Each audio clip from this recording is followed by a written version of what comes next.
Yeah, so hey guys, welcome back to our today's session. Basically, what we are going to do in our today's session is we are covering January 2026 current affair specific for your CUT and Jamia examination as well for your IPO examination. So basically, today in this class, what we will do is firstly we will cover international news, then we will move forward to national and so on. So आज के class में हमारा theme basically ऐसे ही रहने वाला है।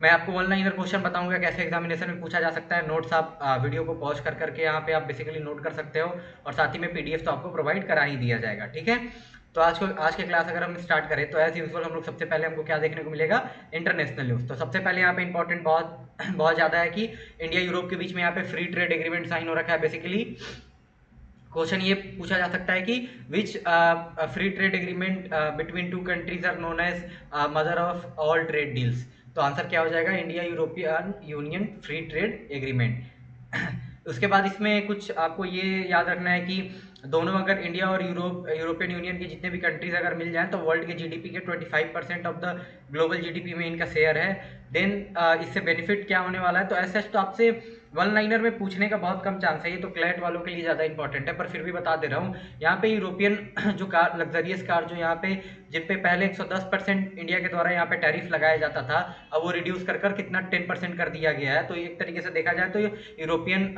Manufacturer के लिए बहुत ज़्यादा ही अच्छा है। अब इसमें कोटा बेस्ड सिस्टम है, यानी अगर मान लो यूरोपियन यहाँ पे बेसिकली एक्सपोर्टर इंडिया में एक साल में नंबर भी बताया गया है 2.5 लाख क्वांटिटी तक का यहाँ पे कार भेजेंगे, तो उस पर ओनली सिर्फ 10% का टैरिफ लगेगा। अगर इससे एक भी इंक्रीजमेंट हमको देखने को मिला तो उस पर कितना टैरिफ लगने वाला है, 110% एज यूजुअल जो पहले था। उसके अलावा एक और बेनिफिट होगा इसमें, टैरिफ्स यहाँ पे वाइन और स्पिरिट्स पे यहाँ पे घटा दिया गया है 150% से 20 से 30% पे। तो एक और इम्पॉर्टेंट यहाँ पे है। हाँ, इम्पॉर्टेंट ये है इसमें वन लाइनर नेक्स्ट यहाँ पे इम्पॉर्टेंट की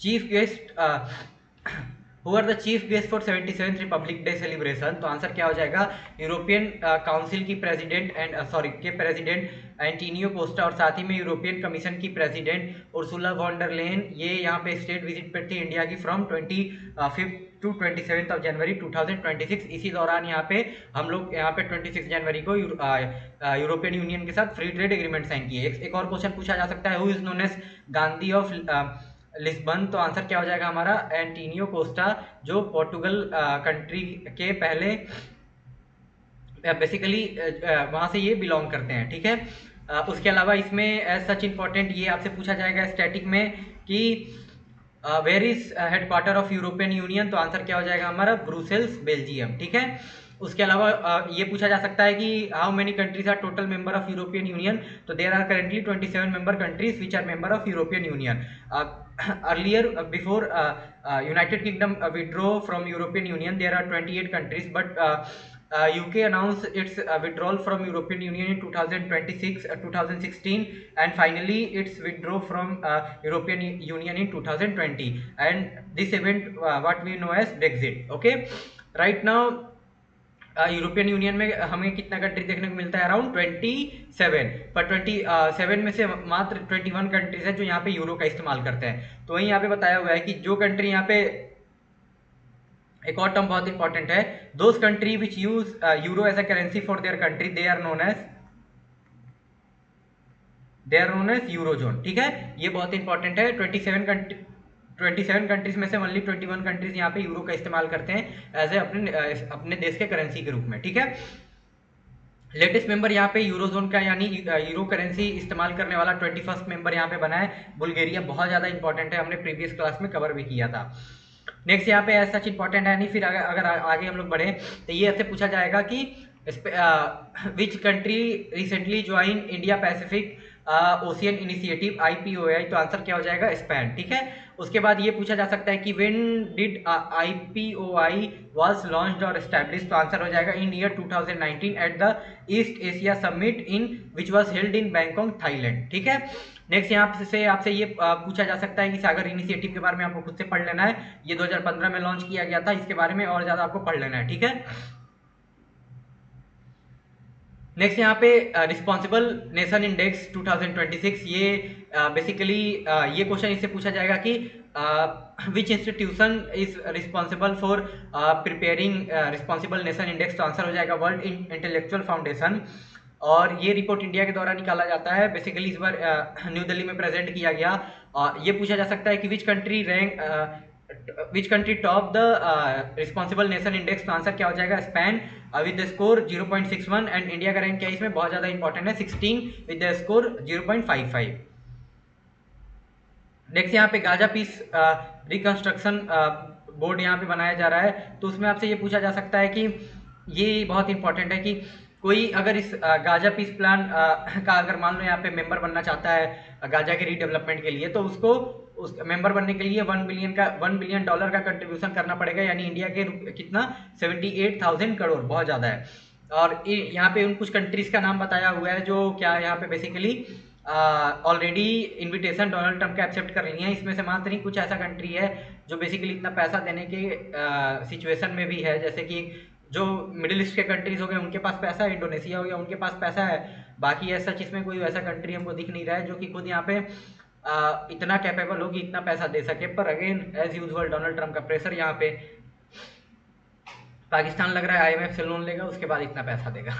नेक्स्ट यहाँ पे देखा जाए तो इंडिया और रशिया का स्टैंड इस पे क्या है, अभी इंडिया दोनों के द्वारा इंटरेस्ट नहीं दिखाया गया है, पर इन्विटेशन इन दोनों के पास भी आ रखा है।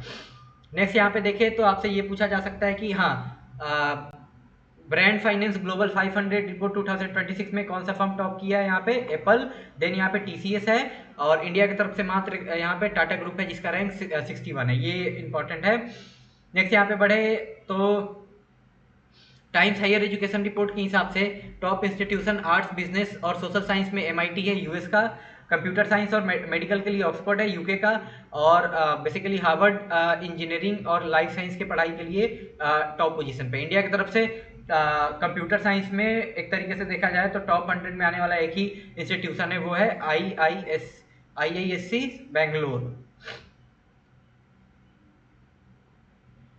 नेक्स्ट यहाँ पे आपसे ये क्वेश्चन पूछा जा सकता है कि हु इज द चांसलर, यानी वहाँ के बेसिकली जर्मनी के हेड ऑफ द स्टेट्स या फिर वहाँ के मेन लीडर, तो जैसे यहाँ पे प्राइम मिनिस्टर है तो वहाँ पे समझ लो चांसलर, तो is the chancellor of Germany, तो आंसर क्या हो जाएगा हमारा फ्रेडरिच मर्स। तो बहुत इंपॉर्टेंट है, अभी इंडिया आ रखे हैं, इंडिया आए थे हमारे बेसिकली जनवरी के मंथ में। इसमें एक मेजर अनाउंसमेंट हमको देखने को मिला है कि इंडियन पासपोर्ट होल्डर को यहाँ पे अब वीज़ा का जरूरत नहीं है अगर वो जर्मनी जाना चाहते हैं, विदाउट वीज़ा जर्मनी जा सकते हैं। तो इंडिया के बेसिकली एक तरीके से सिटीजन के लिए बहुत ज़्यादा ही अच्छा बात है। नेक्स्ट यहाँ पे देखा जाए तो जो यहाँ पे UN क्लॉज बेसिकली के अंडर में यहाँ पे हाई सी ट्रीटी, जिसका ऑफिशियल नेम है biological diversity beyond national jurisdiction agreement, ये यहाँ पे रेक्टिफाई हो चुका है। कोई भी एग्रीमेंट रेक्टिफाई कब होगा, यहाँ पे इंटरनेशनल होगा। तो बेसिकली नॉर्मल सिनेरियो में हमको 60 कंट्री के द्वारा जो साइन कर लिए हैं उनके बाद 60 कंट्री अपने कंट्री के पार्लियामेंट से जाकर अपने अपने रिस्पेक्टिवली क्या करेंगे, यहाँ पे लॉ पास कराएंगे, जिसमें अगर 60 कंट्री अगर अपने कंट्री से ऐसा लॉ पास करा देते हैं कि हाँ हमको इसका मेंबर बनना चाहिए, तो ये फाइनली क्या हो जाता है, कोई भी यहाँ पे एग्रीमेंट बेसिकली फोर्स में आ जाता है। तो यहाँ पे बताया हुआ है कि यहाँ पे कंडीशन था 60 कंट्रीज का रेक्टिफिकेशन का, जो कि फाइनली कंप्लीट हो चुका। मोरक्को यहाँ पे 60 ऐसा कंट्री बना जो यहाँ पे रेक्टिफाई किया, और उसके बाद ये फाइनली बेसिक क्या यहाँ पे दिया हुआ है BBNG इम्प्लीमेंट यहाँ पे हमको होते हुए दिख गया है। As of now total 183 countries इसको रेक्टिफाई कर चुके हैं और 145 कंट्रीज इसके सिग्नेटरी है। इंडिया इसका सिग्नेटरी है बट इसको रेक्टिफाई नहीं कर रखा है। इंडिया को रेक्टिफाई करने के लिए क्या करना पड़ेगा, इंडिया के पार्लियामेंट से पास कराना पड़ेगा, ठीक है।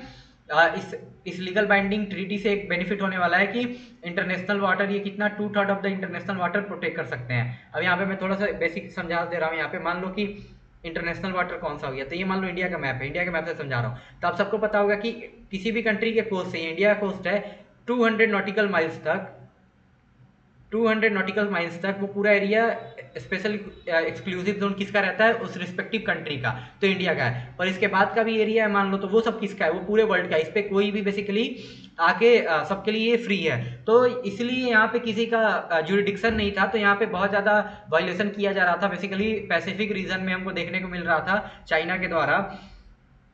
तो इसलिए यहाँ पे क्या किया गया, ये BBJN यहाँ पे लेकर आया गया ताकि जो यहाँ पे पूरे वर्ल्ड में जो लेफ्ट आउट सी रीजन है, जो स्पेशल एक्सक्लूसिव जोन के अंडर में नहीं आते, उनके अलावा जो रीजन है वो सबको यहाँ पे प्रोटेक्ट किया जा सके। तो वहीं यहाँ पे बताया कि इससे क्या होगा, ओशियन के 2/3 ऑफ द ओशियन को यहाँ पे प्रोटेक्ट किया जाएगा, यानी 1/3 किसके अंडर में आएगा, जो कंट्रीज के अपना अपना रिस्पेक्टिव स्पेशल एक्सक्लूसिव जोन है। इसमें एक टारगेट रखा हुआ है 2030 तक हमको क्या करना है, 2030 तक 30% ऑफ द वर्ल्ड ओशियन को प्रोटेक्ट करना है। ये बस इंपॉर्टेंट था। बैकग्राउंड यूएन क्लॉज के बारे में यहाँ पे दिया हुआ है, आप एक बार रीड कर लेना, ऐसा इंपॉर्टेंट नहीं है। Next one liner direct question पूछा जाएगा, the world oldest flowing river, तो फिनके रिवर ऑफ ऑस्ट्रेलिया हो जाएगा ये हमारा। इसका टाइमलाइन अगर हम लोग देखें तो साइंटिस्ट का ये कहना है कि ये डायनासोर पीरियड के टाइम का ये रिवर है, जब से फ्लो हो रहा है। फिनटेक फंडिंग 2025 में इंडिया का वर्ल्ड में रैंक 3rd है, फर्स्ट पे यूएसए, बहुत ज्यादा इंपॉर्टेंट है। फिनटेक मतलब क्या, कि यहाँ पे फिन मतलब क्या होता है, माइक्रो फाइनेंसिंग यानी पैसा, और टेक मतलब टेक्नोलॉजी, यानी टेक्नोलॉजी से रिलेटेड जो भी यहाँ पे फाइनेंस करने के लिए किस कंट्री के पास कितना स्ट्रॉन्ग मैकेनिज्म है, तो यही आप बेसिकली फिनटेक समझ लो। तो इसमें टॉप पे यूएसए, हमारा इंडिया का रैंक 3rd है, बहुत इंपॉर्टेंट है आपके लिए।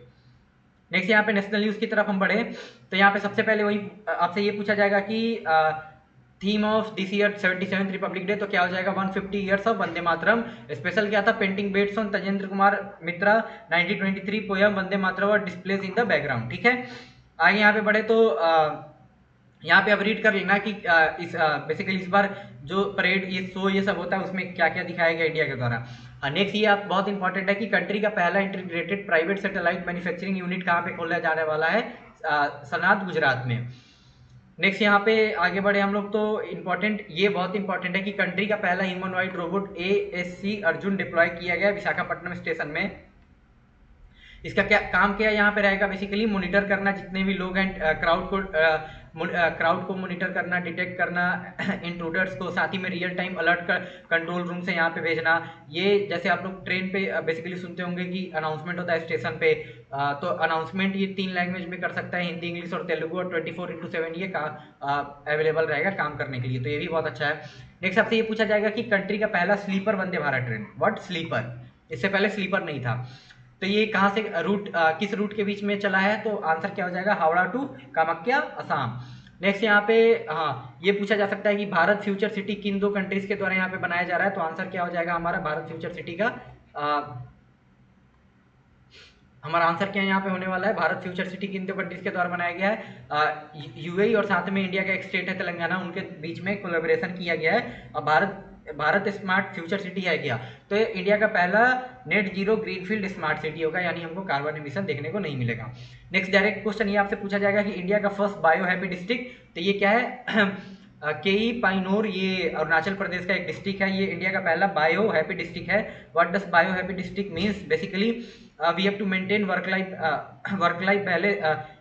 लाइफ विथ और बैलेंस, यानी हमको काम भी करना है और साथ ही साथ अपनी लाइफ पर ध्यान देना है, सस्टेनेबल चीज़ों का इस्तेमाल करना है, तो यही यहाँ पे बताया हुआ है। नेक्स्ट यहाँ पे देखें तो यह है कि एक्सपोर्ट प्रीपेडनेस इंडेक्स 2025, इसमें महाराष्ट्र टॉप किया है। इसका मतलब क्या है कि इंडिया के जितने भी स्टेट्स हैं उसमें सबसे ज़्यादा एक्सपोर्ट किस स्टेट के द्वारा किया जाता है, यानी दूसरे कंट्री में सामान भेजा जाता है, तो महाराष्ट्र नंबर 1 पे है।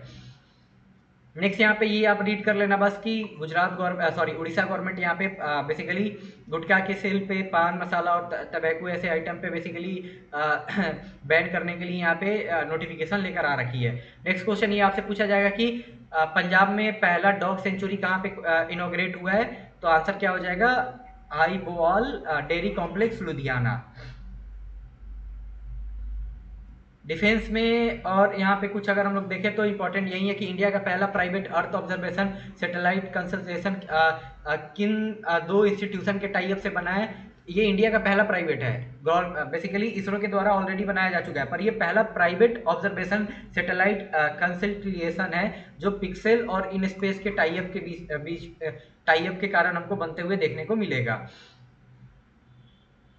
नेक्स्ट यहाँ पे ये बहुत इंपॉर्टेंट है कि कंट्री में तीसरा स्पेस पोर्ट यहाँ पे बिल्ड होने जा रहा है होप आइलैंड आंध्र प्रदेश में। भी इसका मतलब क्या है कि अभी आप लोग देखते होंगे कि इंडिया इसरो के द्वारा या फिर कोई भी इंस्टीट्यूशन के द्वारा यहाँ पे सैटेलाइट ये सब लॉन्च करना रहता है, तो हम लोग किसका इस्तेमाल करते हैं, सबको नाम याद होगा, सतीश धवन स्पेस सेंटर श्रीहरिकोटा आंध्र प्रदेश। ठीक है, तो ऐसा ही बेसिकली लॉन्च स्टेशन हम लोग देखें तो एक यहाँ पे अंडर कंस्ट्रक्शन में है कुलाशेखरम कुलाशेखरापट्टनम तमिलनाडु में, ये अभी अंडर कंस्ट्रक्शन में, और प्रपोज किया गया एक और होप आइलैंड आंध्र प्रदेश में, यानी एज टोटल 3 अभी तक हमको देखने को आगे चलकर मिल सकते हैं। इकोनॉमिक से रिलेटेड यहाँ पे ये पूछा जाएगा कि world largest green ammonia project कहाँ पे बिल्ट होने वाला है, तो आंध्रा में, बहुत इंपॉर्टेंट है, याद रख लेना।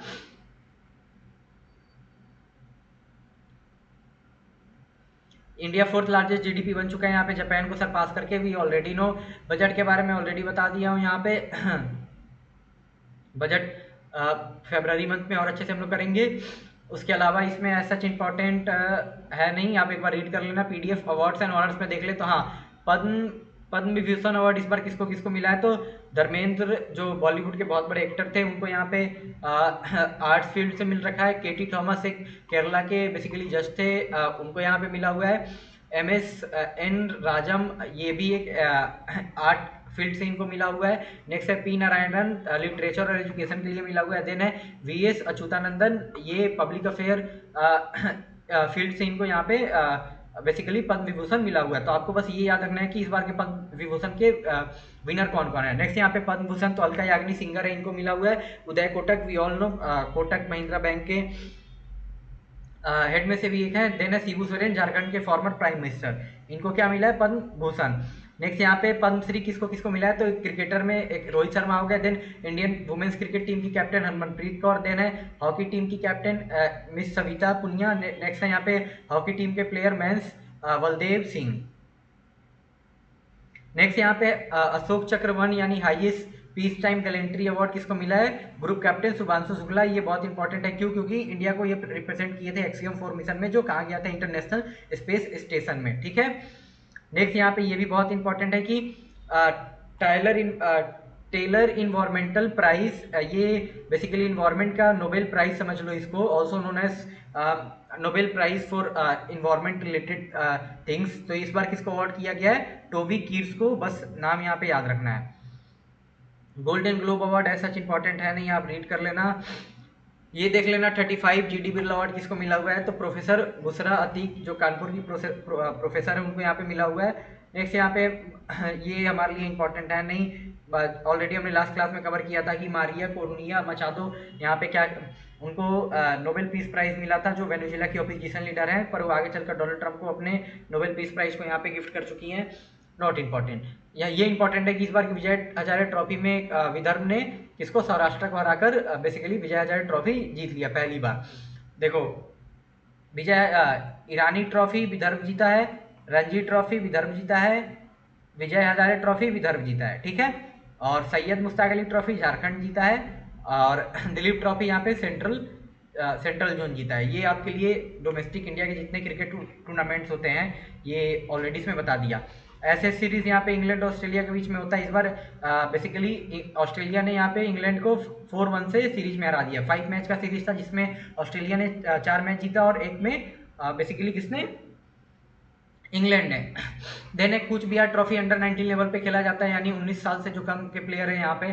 तो मध्य प्रदेश ने यहाँ पे गुजरात को फाइनल में हराकर ये ट्रॉफी यहाँ पे जीत लिया है। सच इंपॉर्टेंट। नेक्स्ट हमारे लिए ये हो जाता है कि इस बार के ऑस्ट्रेलियन ओपन 2026 के विनर कौन है, तो मेन सिंगल विनर है कार्लोस अल्कराज जो स्पेन के, और वुमेन सिंगल विनर है एलेना रेबाकीनिया जो कजाकिस्तान की है। नेक्स्ट ये इंपॉर्टेंट है कि सानिया नेहवाल यहाँ पे बैडमिंटन से रिटायरमेंट ले ली है। इंपॉर्टेंट ये है कि पहली ऐसी प्लेयर है, बैडमिंटन प्लेयर है, इंडियन बैडमिंटन प्लेयर जिन्होंने ओलंपिक मेडल जीता है। 2012 लंदन ओलंपिक्स में इन्होंने ब्रॉन्ज मेडल जीता था। इसके बाद PV सिंधु ने 2016 में हमको नेक्स्ट मेडल दिलवाया था।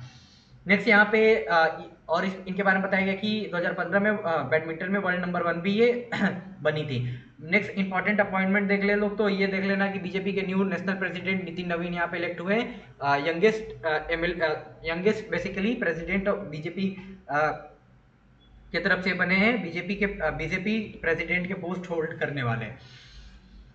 नेक्स्ट ये बहुत इंपॉर्टेंट है, प्रवीण वशिष्ठ यहाँ पे विजिलेंस कमिश्नर अपॉइंट हुए हैं, कहाँ पे, सेंट्रल विजिलेंस कमीशन में। ये बहुत इंपॉर्टेंट है। उसके अलावा आपके लिए करंट सेंट्रल विजिलेंस कमिश्नर कौन है, प्रवीण कुमार श्रीवास्तव, ठीक है, ये बहुत इंपॉर्टेंट है इनका नाम। देन NIA के बारे में बताया हुआ है, तो NIA as you all know after the 26/11 Mumbai terror attack it was established to basically counter insurgency terrorism related things, but Following 2019 amendment, some of NIA scope has been expanded to human trafficking, counterfeit currency, and cyber terrorism.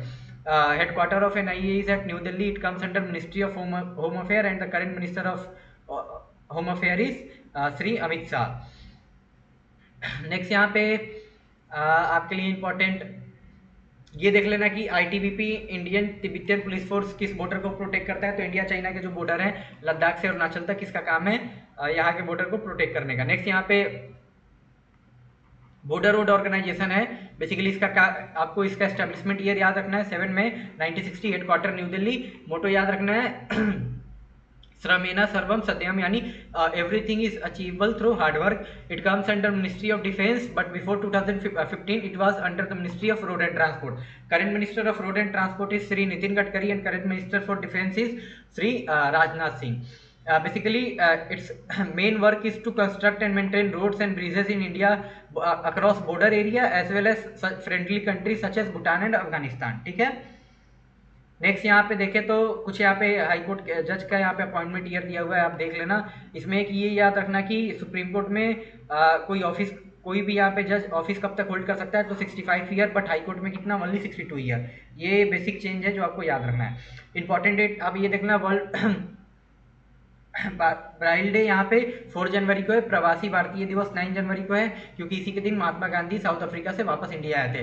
World Hindi day 10 जनवरी। Theme इस बार पढ़ लेना, from traditional knowledge to artificial intelligence. Next है national youth day, जो हम लोग स्वामी विवेकानंद के बेसिकली बर्थ एनिवर्सरी में मनाते हैं, और ये हम लोग 12 जनवरी को सेलिब्रेट करते हैं। इस बार 163rd यहाँ पे उनका बर्थ एनिवर्सरी हमको देखने को मिला था।